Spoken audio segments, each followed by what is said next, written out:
Sam's been playing Assassin's Creed Mirage for us. Could you try and sum it up in one sentence? Assassin's Creed Mirage is a back to basics, stealth-focused, more compact Assassin's Creed experience.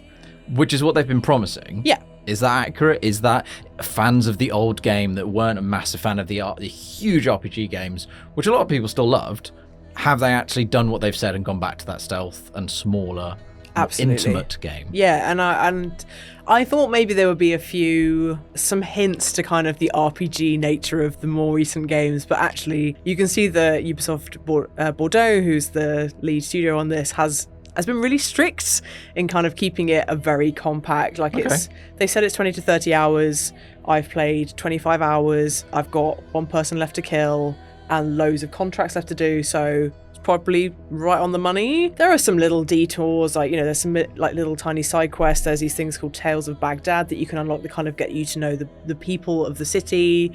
But it's a game about assassinating people, and you do that through a series of assassinations with a little bit of investigating along the way, and it's very rewarding. Lots of focus on parkour, lots of focus on stealth. The combat's really hard. You have to very much rely on parrying and dodging, sort of, very much traditionally kind of punishing you for being seen. So yeah, that's what a lot of the previews said. It was like in some of the other games, if you unlock a certain amount of upgrades and abilities, you can basically take out 30 guards with insta-kill, Yeah. whereas now 3 or 4 guys surrounding you, you're really in trouble. Yeah, and you've got some skills. So you've got a couple of tools, like a smoke bomb, a noise maker, like the sleep dart, or the one that you can upgrade to become like the berserker, where it turns them against their enemies. But you have very limited ammo on all of those. So you've got 5 or 6 of each when you've upgraded them all.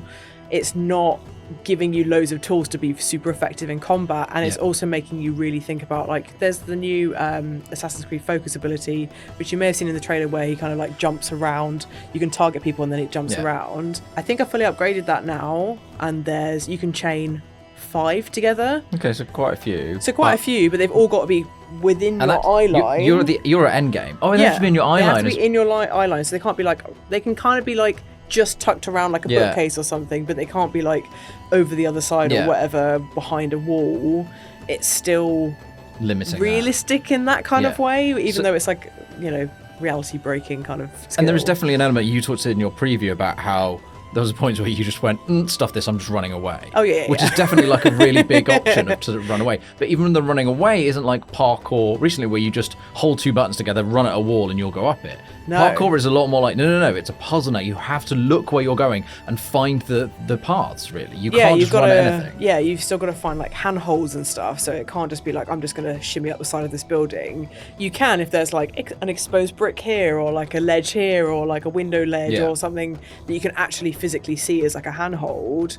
Whereas I found myself oh crap, I'm being chased by 17 guards because they've rung the alarm because I've messed up. The only way I've done is just to keep running, keep running. Even through people, you can use social stealth, dive into hay bales or a pile of petals or something very pretty like that. And you've also got your notoriety level will have gone up as well. And there's 3 levels to that. Even at the first level, normal people that you walk past will be hey, there's that guy from the poster, and then all of the guards near you will be oi mate, stop. So whereas in the old games you could basically shank a guy and then just carry on walking, everyone would be it's fine. This is people are pointing you out and you can hear audio cues for that. A lot of them is I need to try and get into this fortress, which is heavily guarded. There'll be a couple of doors that you can see are these are my only options in. I went around this entire fortress last night and just went, there are only 2 ways in, both of which are heavily guarded. So I took ages, luring them away with a whistle, and then, but the problem is I was in the hay bale, I jumped out, and then this pedestrian was just murderer!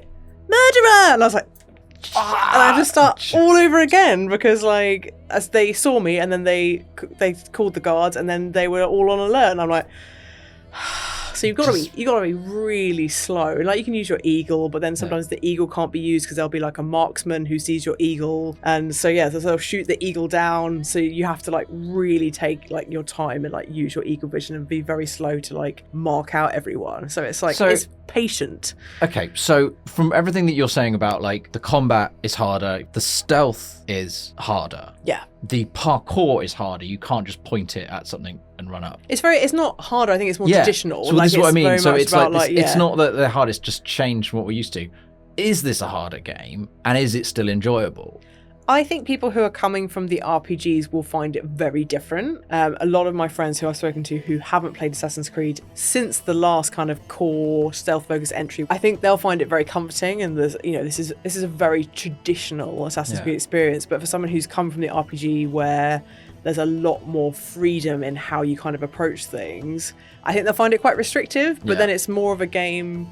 Like, if you haven't played Assassin's Creed for a long time, it's more of the lines of a Hitman. When there are so many RPG games out at the moment that are great RPG games, there is an element where I can understand with Assassin's Creed, like, let's go back to the assassins part of, like, in the title. Yeah. If you want an assassin Hitman game, this is for you. If you want an RPG, full, lovely cloaks, like, it's all very, like, aesthetic in terms of, like, and it's full nostalgia on blast completely. I was literally like tailing this guy, like crawling along the rooftops and stuff, and I was just like, oh my god, I could be in 2007 right now. So but it's beautiful. Baghdad itself looks amazing. Oh god, it's stunning. How is Baghdad as a city to like traverse around in? But then there's places outside Baghdad as well. How do they marry that? I would say 90% of the game is set in Baghdad. Okay.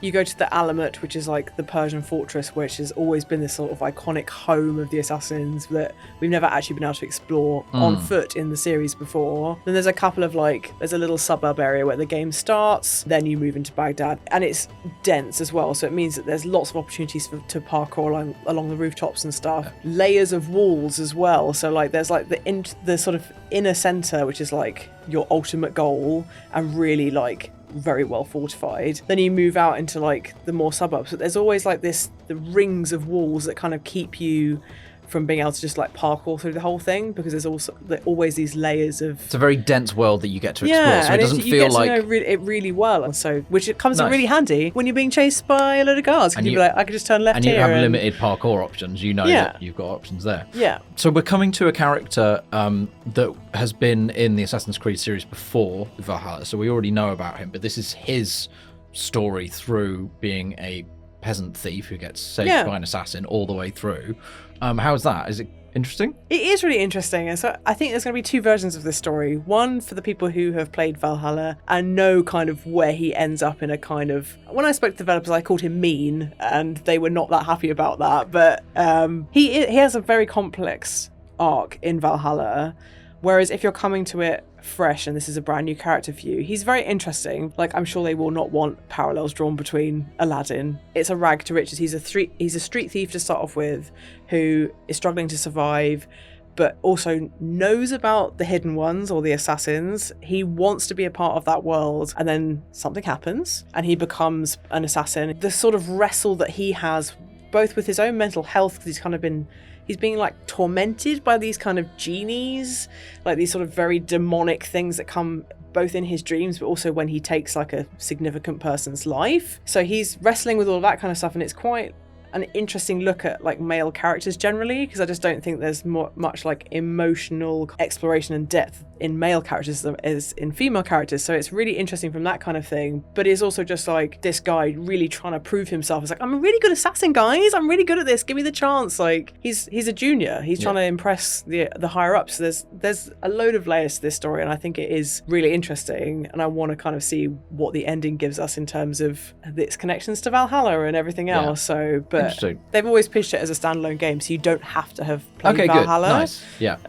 But I think people who have will be like, what's going on here? I am interested in the fact that they are finally targeting and focusing on this idea of like, if you're an assassin and killing people, how does that affect your psyche? Because in all of the other games, it would be like, oh, they're bad people, so I'm cool with it. It's like, okay, I guess. They're talking about like, people who are killing people like slaves and like that kind of layers of stuff, and you're just like, I don't know, your head count's pretty high compared to some of these people that you're saying are like scum of the earth. And in some of the game, they're like warriors or fighters or from like a war society, so you're kind of like, okay, I can get. But in some of the games, they're just like a guy. Yeah. And you're just like, you're killing people and they're just like, it's fine, whatever. Yeah. So that's like, there definitely is like a moral element to it where he goes like, did I really need to get? And I think because people react to you doing that a bit more, you're still like, when these like normal lady going about her sort of market day is like, murderer, and I'm like, Oh, yeah, I am. Because of course you are. I'm trying to sell apples and you keep killing guards around my stall. Oh, Of course, just be like, stealing from people, Exactly. pickpocketing, you know, like there's you don't have time my to face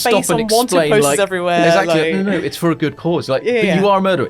I need Yes. to give you like the backstory and like make sure Exactly. that you understand that this person's actually a bad person when I'm very openly doing bad Yeah. things. So yeah, it's really interesting, and the characters are great. Okay, cool. As a massive Assassin's Creed fan, then, what score are you giving it? We are giving Assassin's Creed Mirage 4 stars.